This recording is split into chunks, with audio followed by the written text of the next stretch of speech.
বিসমিল্লাহির রহমানির রহিম। শিজদারা মোর Facebook page এবং ইউটিউব চ্যানেল উদ্দীপন কোচিং সেন্টারের পক্ষ থেকে জানাই তোমাদের স্বাগতম। আমরা 2004 সালের এসএসসি পরীক্ষার প্রস্তুতি স্বরূপ আমরা সৃজনশীল অঙ্ক তোমাদের প্র্যাকটিস করানোর জন্য আমরা কিছু সৃজনশীল অঙ্ক করাচ্ছি রেগুলার। আর এই কারণে আমরা তারই ধারাবাহিকতায় আমরা আজকের ঢাকা বোর্ড 2022-এর কিছু সৃজনশীল অঙ্ক নিয়ে আলোচনা করব। আমাদের দেখো ঢাকা বোর্ড 22-এর প্রথম যে প্রশ্নটা, x such that x element n এবং 1 less than or equal x less than 8 আর a সমান x এলিমেন্ট n, x মৌলিক সংখ্যা এবং x less than or equal 9, b সমান 3 4 5 6 এবং r সমান এত, যদি f of t সমান t to the power 4 plus t square plus 1 হয়, তবে f of 1 divided by 3 minus 1 divided by 3 এর মান নির্ণয় করো। আর অন্যয়কে তালিকা পদ্ধতিতে প্রকাশ করে রেঞ্জ নির্ণয় করো। পাওয়ার অফ বি পূরক বিয়োগ এ পূরক নির্ণয় করো। আমাদের প্রথম যে অঙ্কটা আছে দেখো, এই যে অংশটা, এই অংশটা উদ্দীপকের সাথে কোনো মিল নেই। তাহলে উদ্দীপকের সাথে যদি কোনো মিল না থাকে তাহলে আমরা কি করব দেখো, এক নাম্বার অঙ্কটা ক উঠাই নিলাম। তাহলে ক নাম্বার দেখো দেওয়া আছে f of t সমান কত আছে, t to the power 4 plus t square plus 1, নিচে কত t square। f of কত বের করতে বললো, -1 divided by 3, 1 divided by 3। Minus t এর জায়গায় 1 divided by 3 বসাও, 1 divided by t to the power 4, তাহলে -1 divided by 3 তার উপরে স্কোয়ার প্লাস 1, নিচে কত দেখো -1 divided by 3 এর উপরে স্কোয়ার। অর্থাৎ আমরা যদি উপরের মানগুলো বসাই, মাইনাসের উপর জোর পাওয়ার, তাহলে 1 ডিভাইডেড বাই 3 টু দি পাওয়ার 4 হয় আমাদের 81, আর 1 ডিভাইডেড বাই 9 আর এখানে 1, তাহলে 1 ডিভাইডেড বাই 9।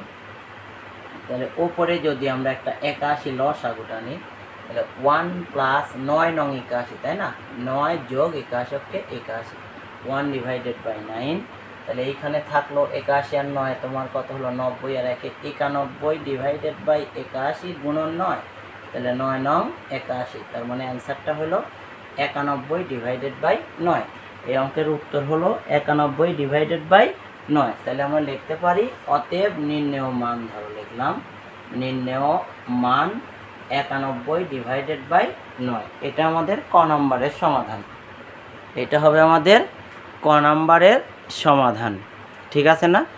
এখন আমরা যদি খ নাম্বারের দিকে যাই, খ নাম্বার অঙ্কটা কি বলছে একটু খেয়াল করো। খ নাম্বার অঙ্কটা বললো আমাদের আর অন্যয়কে তালিকা পদ্ধতিতে প্রকাশ করে রেঞ্জ নির্ণয় করো। এখন খেয়াল করতে হবে আর এর যে মানটা এখানে দিচ্ছে x element B, y element B, এখানে শুধু বি এর অংশটা নিয়ে অঙ্কটা করতে হবে আমাদের। তাহলে বি এর অংশটা যদি আমরা বসাই, দেখো দেওয়া আছে বি সমান কত দেওয়া আছে আমাদের 3 4 5 এবং 6। এইখান থেকে আর সমান দেখো দেওয়া আছে, আবার আর সমান দেওয়া আছে তোমার x, y such that x element B, y element B এবং x ইকুয়াল y মাইনাস 1। এইখানে দেখতে হবে x এলিমেন্ট বি মানে x এর মানটা বি এর অন্তর্গত হতে হবে, y এর মানটাও বি এর অন্তর্গত হতে হবে এবং x সমান y মাইনাস 1। তাহলে এইখান থেকে যদি আমরা সত্যটা পূরণ করি, তাহলে আর এ বর্ণিত সত্য হতে পাই, আর এ বর্ণিত শর্ত হতে কি পাচ্ছি দেখো, x সমান y মাইনাস 1। এখান থেকে যদি আমরা y মাইনাস 1 সমান x দেই, তাহলে y সমান x প্লাস 1, ঠিক আছে। এখন দেখো x এলিমেন্ট বি, অর্থাৎ x এর মান যেহেতু আমরা বসাবো, লিখবো x এলিমেন্ট বি এর জন্য y সমান x প্লাস 1 এর মান বের করি। আচ্ছা করি, দেখি মান বের করলাম আমরা। মানটা কয়টা আছে তোমাদের দেখো খেয়াল করে, 4টা মান। তাহলে 4টার জন্য আমাদের সব টানবো 1টা 2টা 3টা 4টা, এই x এই y। এখন যেহেতু x এর মানটা আমাদের দিয়ে দেওয়া, তাহলে 3 4 5 এবং 6, 3 4 5 6 যদি দিয়ে দিই আমরা, তাহলে x এর জায়গায় 3 বসাও, 3 আর 1 4 হবে, সেক্ষেত্রে y এর মান 4 বসালে হবে 5, 5 বসালে হবে 6, 6 বসালে হবে 7। এখন যেহেতু y এলিমেন্ট b, তাহলে এই মানটা আমরা y পেলাম। এই মানটা দেখো b এর ভেতরে আছে কিনা, 6 আছে, 5 আছে, 4 আছে, শুধু 7 মানটা নাই। তাহলে যেহেতু 7 নট বিলংস টু বা নট এলিমেন্ট কত b, তাহলে এই জোড়াটা বাদ। তাহলে অতএব 6, 7 নট এলিমেন্ট কত হচ্ছে আমাদের 8। তাহলে দেখো তো কেমন লাগবে, ধরে না। অতএব আর সমান আমরা লিখতে পারবো এই বাদ বাকি কয়টা জোড়া, 3, 4, 4, 5, 5, 6, এইটা তোমার আর এর মান। এখন যদি বলে যে এর রেঞ্জ নির্ণয় করো, তাহলে এইখানে আমি উঠাই দিলাম। তাহলে অতএব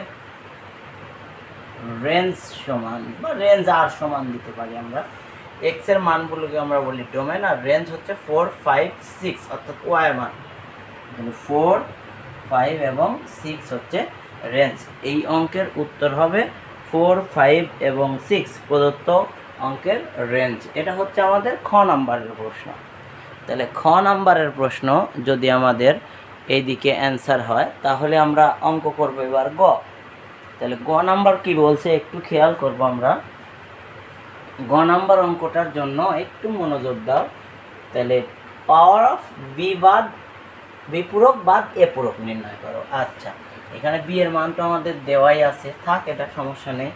এরপরে আমরা যদি এখন এর মানটা দরকার, এবং পূরকের ক্ষেত্রে আমরা জানি সার্বিক সেটের মানটা দরকার হয়।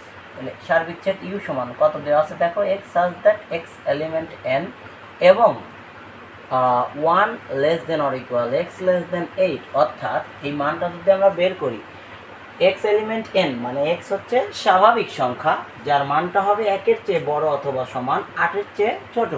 তাহলে 1-এর চেয়ে বড় অথবা সমান মানে কি 1, 2, 3, 4, 5, 6 এবং 7, যেহেতু 8-এর ছোট অতএব 8-এর ছোট পর্যন্ত আমরা নেব।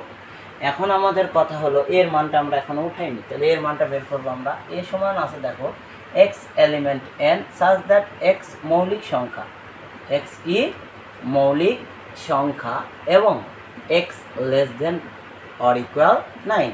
তাহলে এক্স এর মান 9-এর সমান বা ছোট মৌলিক সংখ্যা। তাহলে 2, 3, 5, 7 এটা তোমার এর মান আসলো। এর মান 2, 3, 5, 7। এখন আমাদের প্রশ্নটা হলো বি পূরক বাদ এ পূরক। তাহলে অতএব আমরা যদি বি পূরক যদি দিই, আমরা জানি যে কোনো জিনিসের ওপর পূরক থাকলে সার্বিক সেট থেকে সেই অংশটা বাদ যায়। তাহলে সার্বিক সেট থেকে যদি আমরা বাদ দিই, সার্বিক সেটের মানটা লেখো।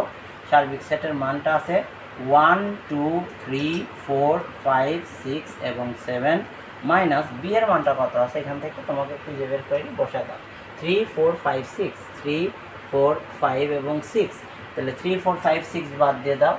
বিয়োগের নিয়ম হলো প্রথম ব্র্যাকেটের সাথে দ্বিতীয় ব্র্যাকেটের যে মানগুলো কমন থাকবে প্রথম ব্র্যাকেট থেকে বাদ। তাহলে 3 বাদ, 4 বাদ, 5, 6। তাহলে 1 থাকলো, 2 থাকলো, 3, 4, 5, 6 এবং 7 থাকবে। তাহলে আমাদের বি পূরকের মান। এখন বি পূরকের মানের পর আমাদের যে মানটা প্রয়োজন হবে, যেহেতু আমাদের অঙ্ক এগুলো শেষ হয়ে গেছে আমি মুছে দিলাম, শুধু লাস্টের অঙ্কটা রাখলাম। এই অঙ্কের অ্যান্সার করতেছি আমরা। এরপরে আমাদের দরকার দেখো এর মান। তাহলে এ পূরক যদি আমরা বের করতে চাই, তাহলে এ পূরক সমান কি হয়, সার্বিক সেট বাদ এ। সার্বিক সেটের মানটা তোমরা দিয়ে দাও 1, 2, 3, 4, 5, 6 এবং 7 মাইনাস এর মানটা কত আছে, এর মানটা আছে তোমার 2, 3, 5 এবং 7। তাহলে 2, 3, 5, 7 বাদ দাও, 2, 3, 5 এবং 7। তাহলে 1 থাকে, 4 থাকে এবং 6 থাকে। দেখো এখানে এ পূরকের মান। এ পূরকের মান যদি থেকে থাকে তাহলে অতএব আমাদের যে অঙ্কটা এবার বি পূরক বাদ এ পূরক। তাহলে বি পূরকের মান কত আমরা এখান থেকে বসাবো 1, 2 এবং 7 আর মাইনাস এ পূরকের মান 1, 4 এবং 6। তাহলে 1টা কমন অংশ বাদ দিয়ে দাও, কারণ বিয়োগের নিয়ম প্রথম ব্র্যাকেট থেকে দ্বিতীয় ব্র্যাকেটের যে কমন অংশ সেই কমন অংশটা বাদ। তাহলে আমরা 1টা কমন ছিল, বাদ দিয়ে দিলাম 2 এবং 7। এখন আমাদের দরকার পাওয়ার অফ বি পূরক বাদ এ পূরক, তাহলে পাওয়ার অফ এ পূরক বি পূরক যদি আমরা বের করতে চাই এখানেই মান বের করে দেবো। তাহলে অতএব পাওয়ার অফ এত সমান যদি আমরা বের করতে চাই তাহলে মানই আছে দুইটা, তাহলে আমরা যত প্রকারে পারবো এটা সাজাবো। তাহলে 2 7 নিজে একটা সেট, তাহলে এরপরে 2 একটা সেট, 7 একটা সেট, আর আমরা জানি সকল সেটের উপসেট হচ্ছে ওরি, তাহলে ওরি একটা সেট। তাহলে একটা, দুইটা, তিনটা, চারটা, তাহলে আমরা অঙ্কের মান পেয়ে গেলাম নির্ণয় সেট এত। এইখানে আমাদের যা অ্যান্সার ছিল, আমাদের প্রশ্নটা ছিল তোমার এত নির্ণয় করো, তাহলে আমরা পাওয়ার অফ বি বা এ নির্ণয় করে ফেলছি। অতএব আমাদের 1 নম্বর অঙ্কের ক খ গ নম্বরের সমাধান হয়ে গেল।